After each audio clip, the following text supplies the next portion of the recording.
Բարև ձեզ, Արևմտյան Հայաստանի հեռուստաընկերության հերթական լուրերն են։ Պատմական ուղերձ, նախագահ Լիդիա Մարգոսյանի հռչակագիրը ազգային պայքարի շարունակականության մասին հայտարարությամբ, հարգանքի դուրք հայերու դեմ իրականացված ցեղասպանության զոհերուն Արևմտյան Հայաստանի նորընտիր նախագահին ղեկավարությամբ։ Սա հատուկ պատերազմի ծրագիր է, Ադրբեջանի վերջին մեկ շաբթվա հրապարակումները, Սուրբ Սարգիս եկեղեցու վերակառուցումը կսկսի, Թուրքիո բլոկերը Գյումրիի մեջ, քաղաքը կներկայացվի որպես ցերկական անցագետ, Կոնիայի հայկական ներկայությունը մինչև 1915 թվականը, Հալեբի հայկական պաղստականներու ճամփարի մարտահրավերական գործունեությունը, Թուրքիո ձևավորումը հիմնված է հազարամյակներու մշակույթ ունեցող ազգերու ոչնչացման վրա, Աշոտ Հարությունյան։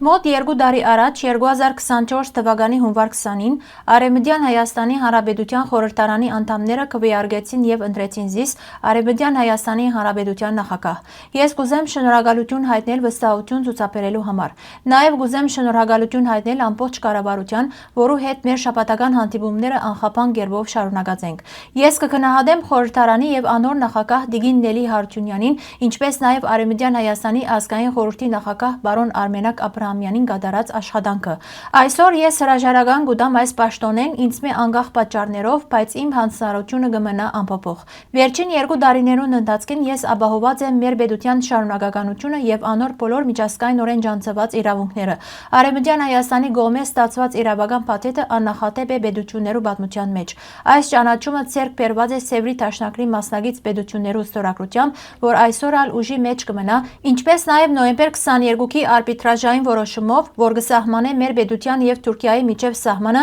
որը այսօր մենք կնշենք։ Վերջին 2 տարիներուն մենք մեծ եւ հրաշալի գործեր իրականացուցինք մեր ազգին համար։ Մենք աշխարհին, հատկապես ՄԱԿ-ին, հիշեցուցած ենք մեր բնիկ ժողովուրդներու իրավունքներու մասին եւ բարձրացուցած ենք բոլոր բնիկ ժողովուրդներու, ներառյալ մեր սեփական ժողովրդին փոխհատուցման հարցը։ Այս նպատակով Գերմանիային եւ Ֆրանսիային ղեկավարված են համապատասխան 2 դատական գործ, Գերմանիայի մասնակցության եւ Գիլիկիայի մեջ իր մանդատի ներքո Ֆրանսիայի պատասխանատվության վերաբերյալ։ Սա երբեք չի եղած հայ ազգի պատմության մեջ։ Կան նաեւ գործընթացներ Եվրոպայի մարդու իրավունքներու դատարանին մեջ ի պաշտպանություն Արցախի բնակչության։ Կուզեմ հիշեցնել, որ Արևմտյան Հայաստանը այս հարցին մեջ ստացած է պաշտոնական մանդատ։ Արևմտյան Հայաստանը պայքարի մեջ է, որովհետեւ գիտենք, որ հանցավոր խմբավորումները դակավին կգործեն եւ որ մեր ազգի ոչնչացման ծրագիրը, որ սկսած է 1894 թվականին, կշարունակվի մեր ժողովրդի ցեղասպանությամբ եւ մեր դարածներու մասնադումով, որոնց վերջին գործողությունը Արցախն էր։ Այս բոլոր գործոնները կցկտին կանխելու մեր պետության եւ մեր գոյությունը կանխելու համար։ Ահա թե ինչու ես մեր ազգին գոչ կնեմ պայքարի եւ այդ պայքարին առաջին քայլը Արևմտյան Հայաստանի պետության կողքին կանգնինն է, դառնալով անոր քաղաքացիները եւ զորացնելով զայն։ Հարգելի հայրենագիտներ, նյութ ամբողջությամբ կարելի է գարտալ մեր պաշտոնական կայքեն։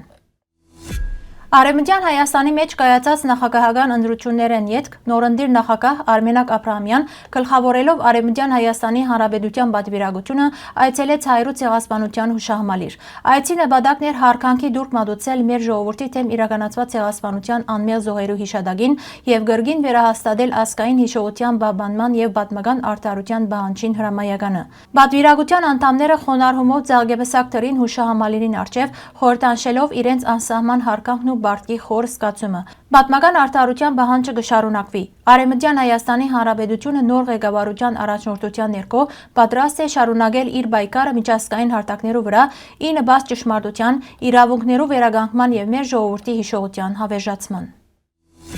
Վերջին մեկ շաբթվա ընթացքին ադրբեջանական պետական լրատվամիջոցներուն մեջ հրապարակված նյութերը ցույց կտան Հայաստանի նկատմամբ ձևավորվող վտանգավոր քաղաքական գիծ։ Արևելյան Ադրբեջանի փախստականներու մասին օրենքի նախագիծը Ադրբեջանի արդարադատության ակադեմիո հայտարարությունները վերադարձի հնարավորության վերաբերյալ, ինչպես նաև հայկական դեղանուններու վերականգնման ծրագրերը կներկայացվին իբրև պետական ուղղվածություն։ Ադրբեջանի ակադեմիական եւ քաղաքական շրջանակները բացահայտ կերպով կփորձեն ձևավորել նոր պատմական կառույց, ըստ որուն Հայաստանի Հանրապետության դարածքը կանվանեն Արևմտյան Ադրբեջան, առաջ մղելով դարածքային պահանջներ։ Դատևիկ Հայրապետյան կզգուշացնե, այս ամբողջ գործընթացը զավթողական եւ նախապատրաստված պատերազմի ծրագիր է։ Անոր անդեսումը կգրնա լուրջ սպառնալիք դառնալ Հայաստանի պետականության համար։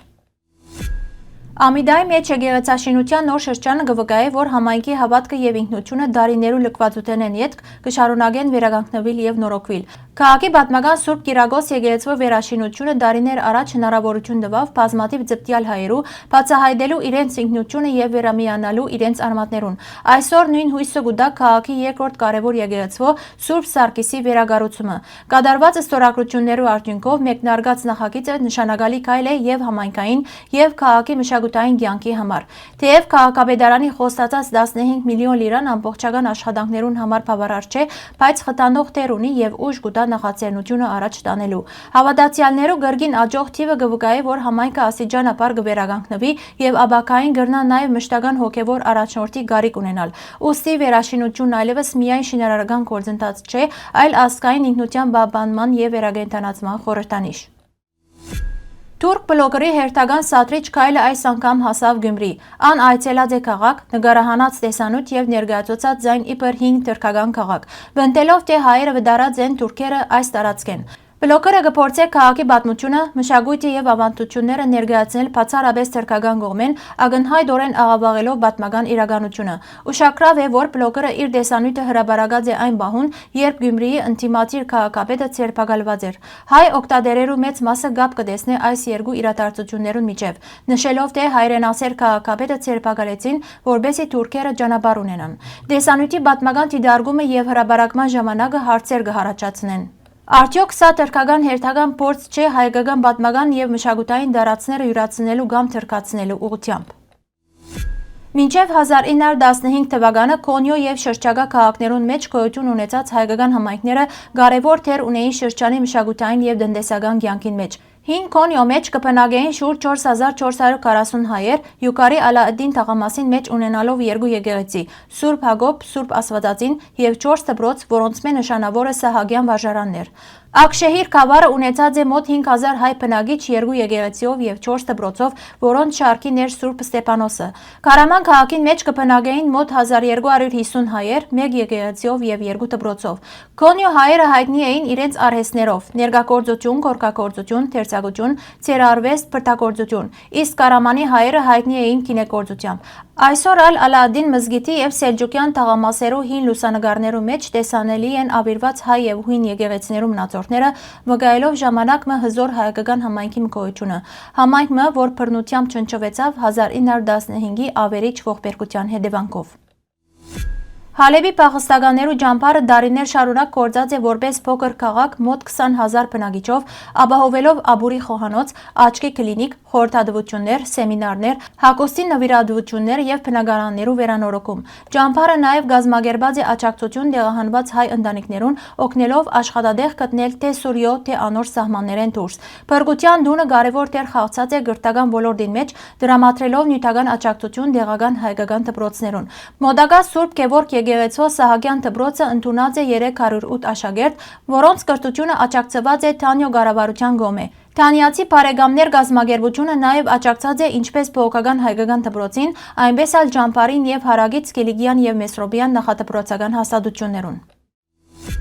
Ժամանակակից Թուրքիան ձևավորված է հնագույն պետություններու եւ ազգերու բնորաններու բռնի եւ հետեւողական ոչնչացման հաշվին։ Այդ երկիրներեն շատեր ունեցած են անմիջական կապ հայերու, հույներու եւ հայկական լեռնաշխարհի այլ ժողովուրդներու հետ։ Հայերուս համար ամենամեծ կորուստը Փուն կամ Արևմտյան Հայաստանն է։ Այսօր Թուրքիո բռնակրաման տակ կգտնվի Հայաստանի պատմական տարածքի շուրջ 2/3-ը։ Մնացած մասը բաժնված է Իրանի, մարդկության տշնամի դարերու կողմէ ստեղծված եւ Ադրբեջան անվանված Արևելյան Թուրքիայի միջև։ Առայժմ հայկական մնացած է միայն Հայաստանի Հանրապետությունը, որուն աբական խիստ անորոշ է։ Որպես եզրակացություն, ժամանակակից Թուրքիան կազմավորված է գրեթե բոլոր ուղղություններով բնիկ պետություններու վերացման եւ թրքացման հետևանքով։ Այսպիսով, այն տարածքը, որ կոչված է Թուրքիա, բազմաշերտ պատմական քարտեզ մնե, որու հիմքը եղած են ոչնչացված ազգերու հազարամյա ժառանգությունները։ Հարգելի հայրենակիցներ, նյութ ամբողջությամբ կարելի է գարտալ Western Armenia պաշտոնական գայքեն։